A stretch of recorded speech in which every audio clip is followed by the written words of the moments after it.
Halo semuanya, perkenalkan nama aku Paskarya Elizabeth Manihurup dari Prodi Manajemen.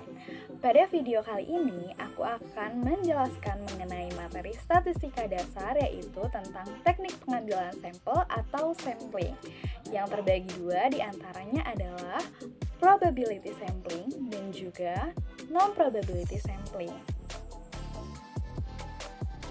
Teknik sampling yang pertama ada probability sampling yang terdiri dari simple random sampling, systematic, stratified, dan juga cluster random sampling.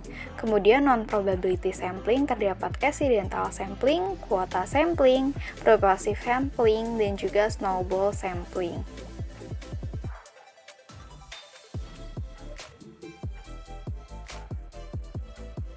Simple random sampling. Di sini terdapat daftar mahasiswa manajemen 2C. Kemudian dari situ diambil 10 orang secara random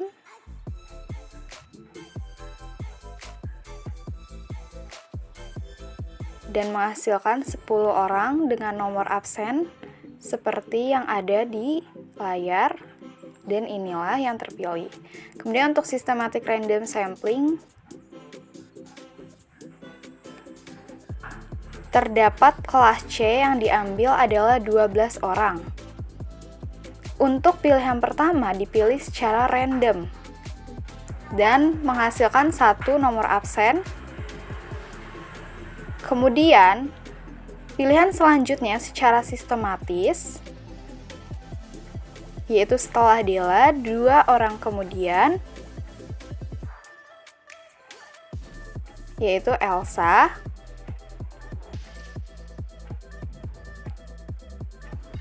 kemudian berlanjut pada Givara,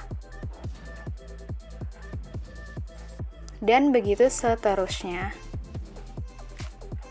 Dan menghasilkan nama-nama siswa tersebut. Kemudian ada stratified random sampling. Dengan meneliti terhadap mahasiswa EP/EB/UPI. Kemudian ada cluster random sampling. Contohnya adalah penelitian di kecamatan. Karena terlalu luas, maka beralih pada kelurahan. Dibagi lagi ditentukan melalui RW ataupun melalui RT. Kemudian hasilnya akan menghasilkan sampling, KK, dan juga sampel masing-masing.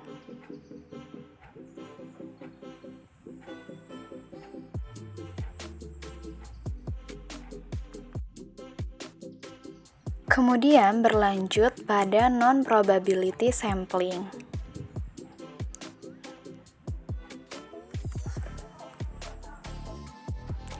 Contoh pertama ada accidental sampling. Seorang peneliti yang ingin menganalisis bagaimana promosi produk di bank syariah. Pada saat di lokasi, ia bertemu dengan salah seorang pegawai pada bagian marketing. Pegawai ini cocok bagi peneliti untuk berperan sebagai sumber informasi atau responden. Oleh karenanya, secara kebetulan, pegawai ini akan menjadi anggota sampel dalam penelitiannya. Pengambilan sampel dengan teknik seperti ini dinamakan accidental sampling. Jadi bagaimana anggota populasi ini kebetulan bertemu nih dengan peneliti, sehingga akan menjadi anggota sampel. Namun dengan syarat memang dia cocok atau sesuai dengan tujuan pengambilan sampel. Yang kedua ada purposive sampling. Contohnya, seorang peneliti ingin menganalisis tentang minat mahasiswa pada praktek perbankan syariah di lab mini kampus. Ditinjau dari perspektif dosennya, tidak semua dosen mengetahui bagaimana praktek perbankan syariah nilai mini kampus. Sehingga peneliti menetapkan dosen yang bisa menjadi anggota sampelnya adalah dosen yang mengajar praktek perbankan syariah di kampus yang sekiranya berkaitan dengan praktek di lab mini kampus dan memahami pengetahuan mahasiswa tentang praktek perbankan. Inilah salah satu bentuk dari passive sampling. 3. Ada kuota sampling.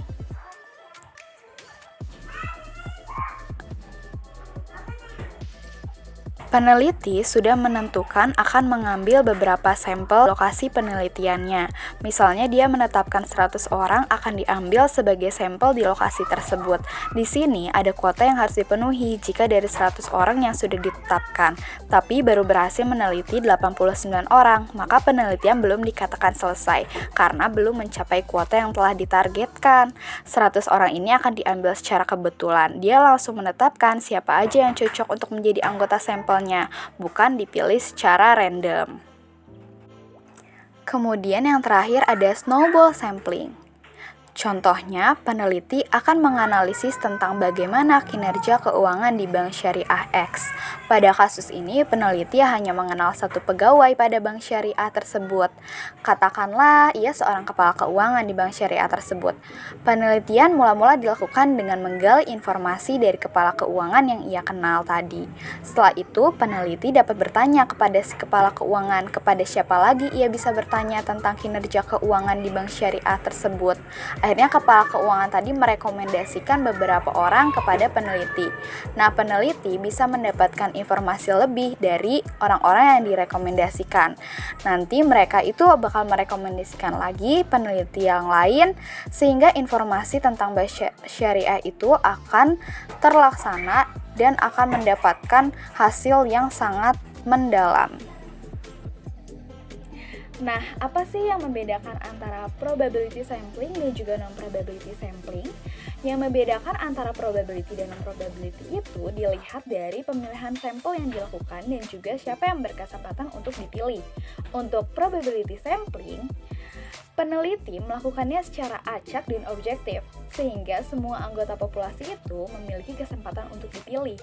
Sedangkan untuk non-probability sampling, peneliti melakukannya melalui pertimbangan-pertimbangan, sehingga tidak semua anggota populasi itu memiliki kesempatan yang sama untuk dipilih. Nah, begitulah penjelasan mengenai teknik pengambilan sampel atau sampling.